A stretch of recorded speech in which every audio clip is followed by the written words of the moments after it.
বজরংবলী মন্দির লাইনে দাঁড়িয়েছে।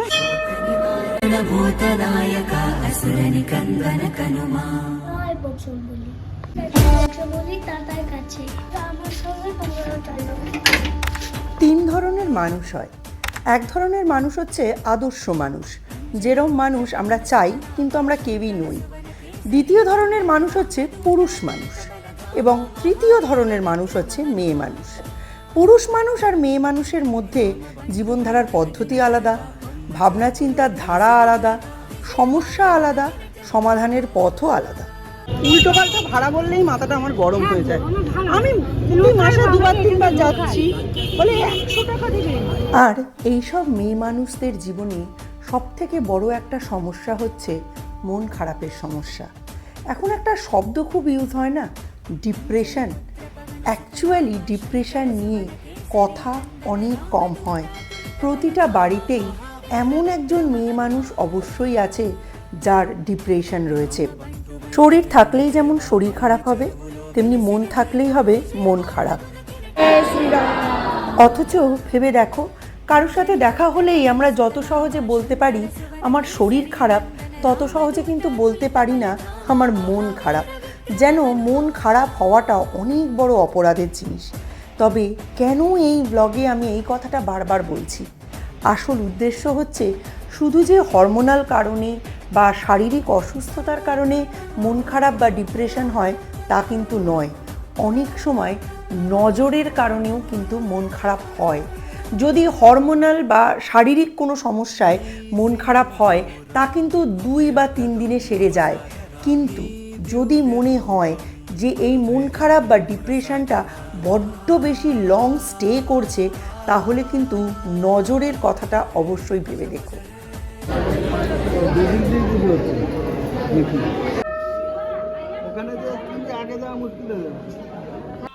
এই নজর দোষটা কাটাতেই কিন্তু আজকে আমরা তাই বজরংবলী দাদার শরণাপন্ন হয়েছি। প্র্যাকটিক্যালি এই কুনজর বা নজরের দোষ যাদের আছে তারা কিন্তু নিজেরাও জানে না যে তাদের নজরে মানুষের কি ক্ষতি হচ্ছে।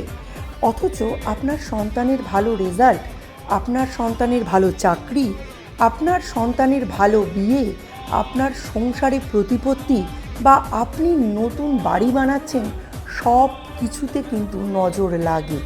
আর এই হোলির আগের একটা সপ্তাহ এটা কিন্তু নজর লাগার জন্য একেবারে মোক্ষম দিন, মোক্ষম সপ্তাহ। যদি খুব সাবধানে থাকতে চান তাহলে এই একটা সপ্তাহের মধ্যে অবশ্যই একবার বজরংবলী দাদার শরণাপন্ন হন। ওনার থেকে ভালো নজর দোষ আর কেউ কাটাতে পারবে না।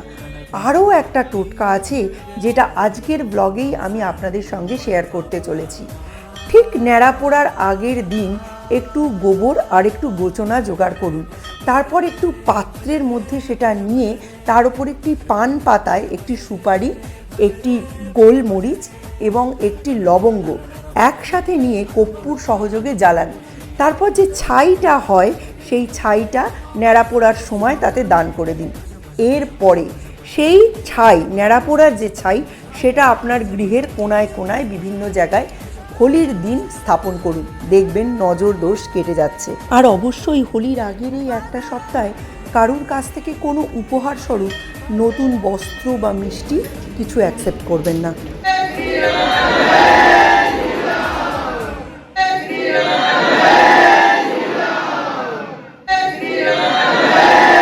আজকের ব্লগে অনেকেরই হয়তো আমাকে একটু কুসংস্কারই মনে হতে পারে, বাট কোনটা কুসংস্কার আর কোনটা সংস্কার সেটার বিভেদ করব কি করে?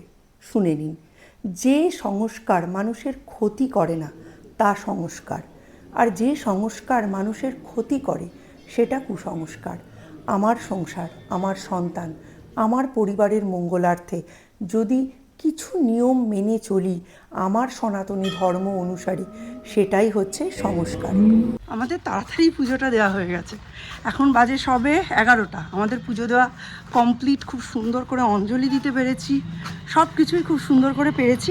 এখন যাচ্ছি সৌভিকদের বাড়িতে। ওই দিক দিয়ে এসো না, এই দিক দিয়ে এসো। হ্যাঁ, এখন যাচ্ছি সৌভিকদের বাড়িতে। এই যে দ্বীপের এই খাতাটার কভার বানাতে হবে, 7 তারিখে লাগবে। তো সৌভিককে বললাম পুরোটা তখন করেই দিলে তখন একটু কভারটাও বানিয়ে দাও, প্রজেক্টের কভার, অ্যানুয়ালের ব্যাপার।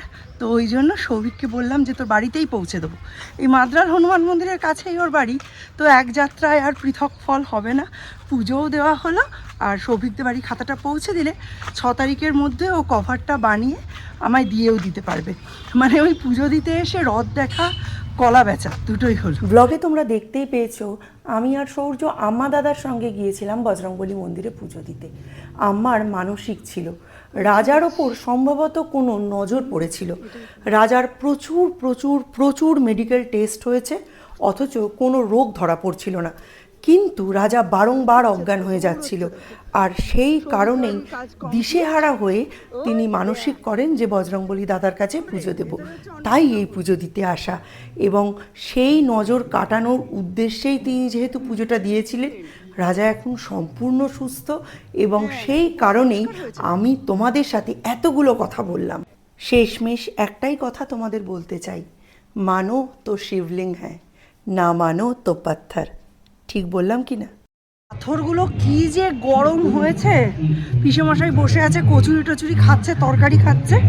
আমি একটু পিসিকে অন্নপূর্ণা মন্দির দর্শন করিয়ে নিয়ে আসলাম। আমাদের ঠাকুমা দিদিমারাও কিন্তু শনি মঙ্গলবারে তেজপাতা, শুকনো লঙ্কা পুড়িয়ে নজর কাটাতেন।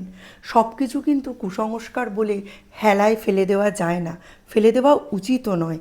যখন কোনো কিছুর কারণ খুঁজে পাবে না, বজরংবলী দাদার শরণাপন্ন হয়েও অবশ্যই উনি তোমাকে এই নজর থেকে উদ্ধার করবেন। তবে সকলের কাছে অনুরোধ, খুব জীবন মরণ সমস্যা না হলে বজরং বাণের পাঠ করো না। বজরং বাণে ভগবানের উদ্দেশ্যে শপথ করিয়ে, ভগবানের অর্থাৎ শ্রীরামের দিব্যি দিয়ে বারংবার বজরংবলী দাদাকে নির্দেশ দেওয়া হয় কার্য উদ্ধারের জন্য। সেক্ষেত্রে উনি কোনো রকম বাধ্য হয়েই কাজটা করে দিতে চান, কারণ উনি তো রামের ভক্ত, উনি তো রামের সেবায়েত, তাই শ্রীরামের কথা উনি কিছুতেই ফেলতে পারেন না।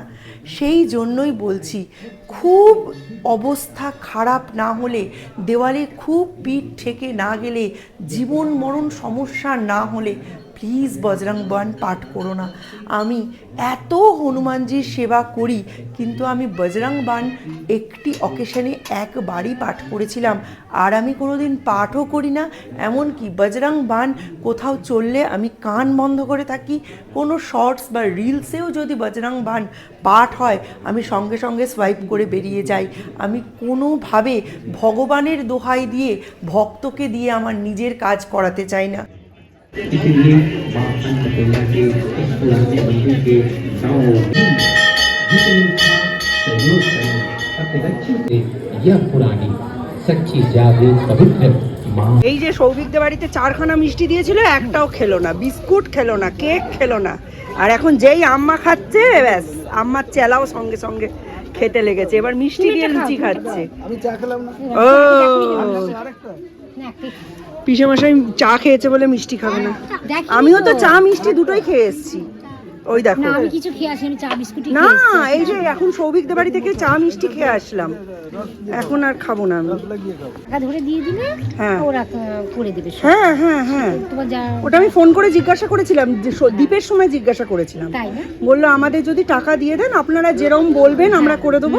আবার আপনারা যদি মানে নিজে থেকে কুক নিয়ে এসে এখানে করতে চান, সেটারও ব্যবস্থা আছে, দুটোরই ব্যবস্থা আছে। আরেকজন কি করছে দেখো, রস নিয়ে চিপে চিপে। ইস বাবা, নিয়ে এসা ঝামেলা না এদের। একজন সৌর্যকে রাস্তায় দেখে বলছে, তোমাকে তো আমি দেখি ভিডিওতে। আমাদের জীবনটা অনেকটা পার্লামেন্টের মতো হয়ে গেছে। পার্লামেন্টে যেমন সমস্ত রাজনৈতিক নেতারা স্পিকারকে জিজ্ঞাসা করে, এটা হলো কেন, ওটা হলো কেন, জবাব চাই, জবাব দিন। আমরাও যেন যখনই ঠাকুরের কাছে যাই, সে যে দেবতার কাছেই যাই না কেন, খালি জবাব চাই। আমার সাথে এটা হলো কেন, আমি কি করেছিলাম তাই আমার সাথে এটা হলো। এই জবাবদিহি চাওয়াটা বন্ধ করুন। নিঃশর্ত সমর্পণ, এটাই হচ্ছে ভক্তির মূল কথা। তুমি আমার জন্য যা ঠিক করেছো, সেটাই আমার জন্য সর্বোচ্চ। আমি এর বেশি পাওয়ার যোগ্যই নই।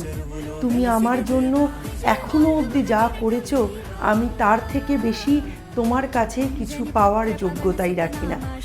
আমার তোমার প্রতি কোনো অভিমান নেই, তোমার কাছে আমার কিচ্ছু কিছু চাওয়ার নেই।